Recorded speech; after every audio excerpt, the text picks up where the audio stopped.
Hello மக்களே, ஒரு இன்ட்ரெஸ்டிங்கான கமெண்ட் யூடியூப் சேனலில் ஆக்சுவலாக ரிப்ளை பண்ணிகிட்ருக்கிறப்போ லாங் வீடியோவில் பார்த்தேன் நான் அது.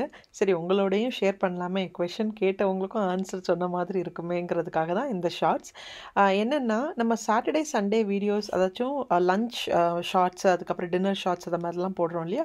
அப்போ நீங்கள் பார்த்தீங்கன்னா சில டைம் 2 கூட்டு இருக்கும், 3 கூட்டு இருக்கும், பப்படம் இருக்கும், ஒரு குழம்பு, இல்லைன்னா சில டைம் பாயசம் அந்த மாதிரி ஏதாச்சும் இருக்கும் இல்லையா. ஸோ மெனு கணக்குன்னு பார்த்தீங்கன்னா கொஞ்சம் ஜாஸ்தியாகவே இருக்கும். ஸோ கேட்டிருந்தவங்க என்ன கேட்டாங்கன்னா, நீங்கள் வந்துட்டு ஒரே நாளில் இவ்வளோத்தையும் பண்ணுறீங்களா, இல்லை அதுக்கு முந்தின நாள்லாம் மிச்சம் மிச்சம் இருக்கும் இல்லையா, அதெல்லாம் பிளேட்டில் வச்சுட்டு எங்களுக்கு ஷார்ட்ஸ் மாதிரி நீங்கள் போடுறீங்களான்னு கேட்டீங்க. ஸோ ஆக்சுவலாக கொஷின் பார்க்குறப்ப எனக்கு சிரிப்பாக தான் வந்தது. பட் உண்மை என்னன்னு கேட்டிங்கன்னா அப்படிலாம் கிடையாது. அன்னைக்கு சமைச்சது தான் நான் வந்துட்டு அன்னைக்கு பிளேட்டில் இதுதான் எங்களோட லஞ்சுன்னு நான் காட்டுறேன்.